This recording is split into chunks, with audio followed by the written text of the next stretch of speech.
Okay, so here we are at the third and last part of today. Now, I did want to discuss two texts from the book Lentivot Israel. The first deals with the Western Wall, HaKotel, and the second with synagogues. Now, the essay on synagogues was written immediately after the Holocaust and contains theological reflection on the Holocaust.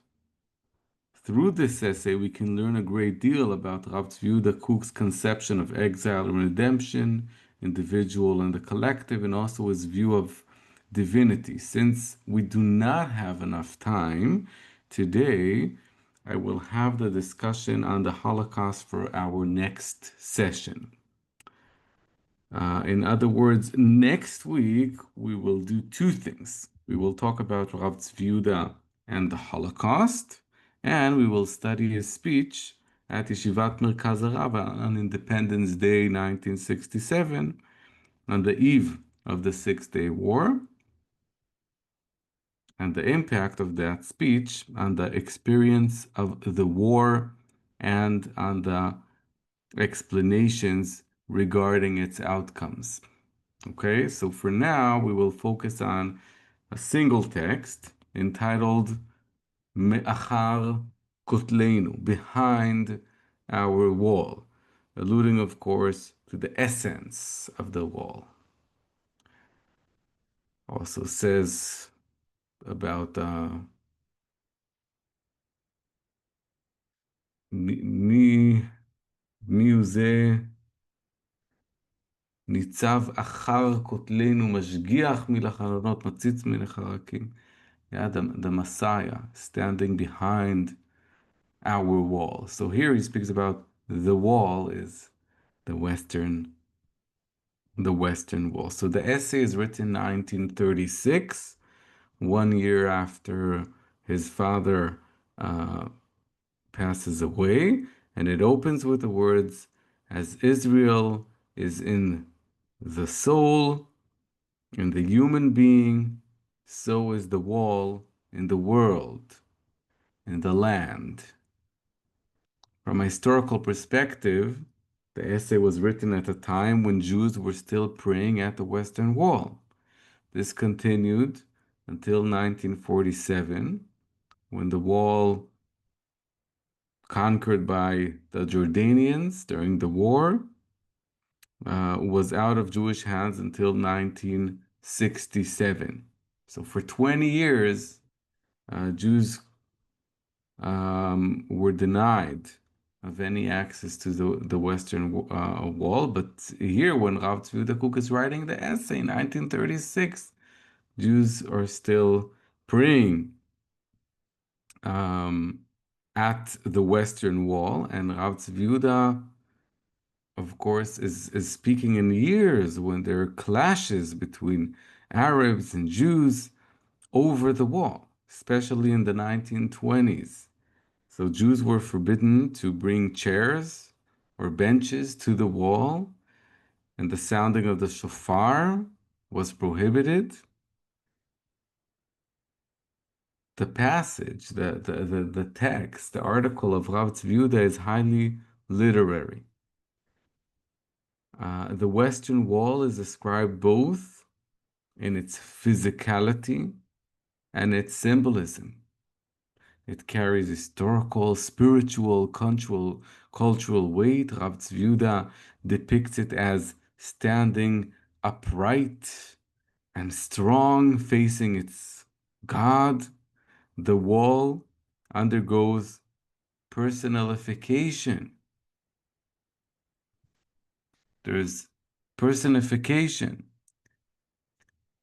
It's a living entity with character. Destruction covers its appearance. Yeah, all of this is described by Rav Tzvi Yehuda. A shadow of ruin and desolation lies upon it. It is hidden from the eyes of the onlookers. Remember, yeah, these are the days before the 67 war. Still, it looks very different than what we know today. The enemies surround it from all sides in an attempt to suppress it. Then Rav Zvi Yehuda writes that Israel is the heart of the nations. This this obviously comes from the Kuzari, right? You're all familiar with Israel Lev Shebaumot, yeah? Israel are the heart of the nation. In the nations, they're the heart of the world. This is the focal point of the land. And these stones were remains of the Temple Mount of Har HaBayit, are holy despite their desolation. For as the Midrash says, the divine presence, the Shekhinah, the feminine divine presence, yeah, has never departed from the Western Wall. So he quotes this and he writes, the Spirit of the living God, the Holy One of Israel, who caused his name to dwell there forever, hovers over them and revives them in the shelter of his strength amid all the heaps of dust, decay, and ruin. These stones are hearts for us. End of quote. In other words, the stones of the wall are not stones, but hearts. They are the hearts of the nation of Israel. And what do these stones declare? Here the people of Israel live. Here the light of their life is hidden. The wall is not a wailing wall. It's not kotel kinot, but a source of life. The soul of the people of Israel knows that it will be redeemed from exile and return to the land of life, the land of Israel, the place of the heart and the temple. The heart will be reunited with the organs, and the divine presence will emerge from its exile. So there is already here a hint of his outlook on the Holocaust, but we will not get ahead of ourselves. What most people don't know is that this essay is actually the source of a very famous Israeli song. So we're speaking now about Israeli culture, and a very famous Israeli song, which some of you may know, The Kotel, HaKotel by Yossi Gamzu. By the way, it was born 2 years after this essay was written. There is a chorus of the song, the chorus, which appears uh, in the slide, next slide. Here, in the meantime, I want to show you the source. The source is Yesh Levavot v'Yesh Levavot. There are hearts, there are hearts. Yesh Libot Adam v'Yesh Libot Avanim. There are human hearts and there are stone hearts. V'Yesh Avanim v'Yesh Avanim. There are stones and there are stones. Yesh Avnei Duma v'Yesh Avanim Levavot. They're inanimate stones, and they're stones that are hearts. Now, here's the chorus from Hakotel, the wall of moss and sorrow, the wall, yeah, obviously the western wall, Hakotel, of lead and blood. Some people carry hearts of stone, and some stones hold a human heart. So this comes from this essay that we're studying now. This was written after the Six-Day War. So 30 years later, this is written based on the words of Rav Zvi Yehuda Kook. So not only that, and here you can see in the photo we have Rav Nazir with the glasses, the Rav David Cohen, and Rav Zvi Yehuda Kook. Among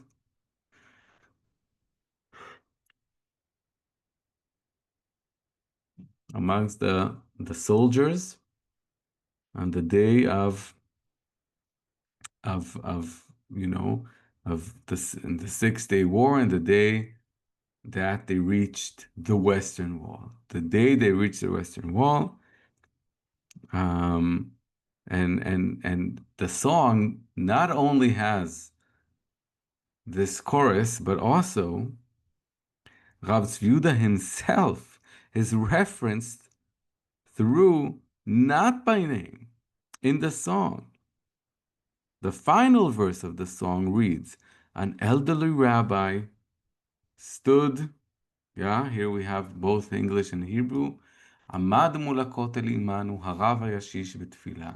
אמר לי, אשרי שזכינו כולנו, ושב ונזכר לו כולם. עמד בדמעה מנצנצת, יחיד בין עשרות טוראים. אמר לי מתחת לחכי, בעצם כולכם כהנים ולוויים." Yeah? So we have a description of an elderly rabbi. So who is this elderly rabbi? This is Rav Zvi Yehuda Kook, standing with us before the wall in prayer, right? And the day the soldiers reached the wall during the battles, and what does he say? How fortunate we are that all of us have merited this. Remembering not all, not everybody, right? Some were killed during the battle, during the war. He stood with a blistering, glistening tear, a lone figure among dozens of young soldiers. He said to me, beneath the khaki, beneath the uniform, in truth, you are all priests and Levites. Yeah. So let's listen together to the performance of Ofra Chaza, a very well-known singer, uh, not alive anymore, but very well-known in Israel. It's a pity that there aren't more renditions of it. Not too many Hakotel songs on YouTube. Maybe one of you in the class will perform it. I don't know if we have any musicians here.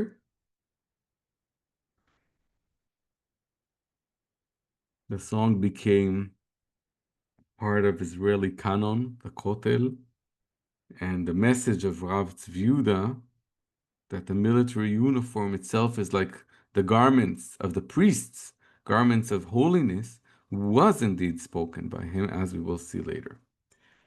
Okay, so let's take a few minutes to listen together to the song.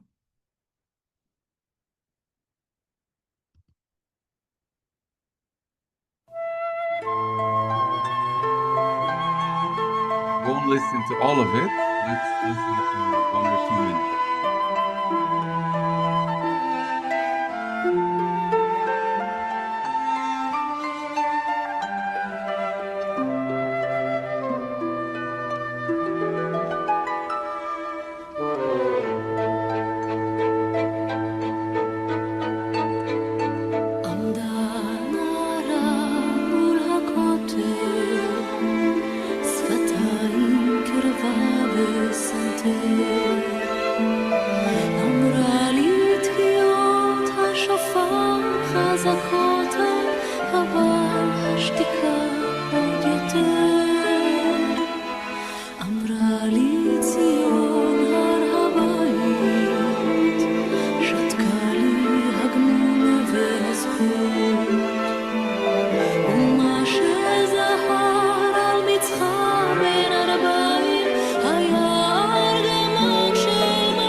with his human heart. Narrating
so the results of the Six-Day War, 30 years after this essay was written, brought the wall back as a place of Jewish prayer.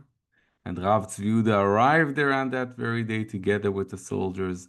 Next lesson, we will deal with Rav Zvi Yehuda's understanding of the Holocaust. And afterwards, we will focus on his famous speech at Yeshivat Merkaz Harav on the eve of the Six-Day War.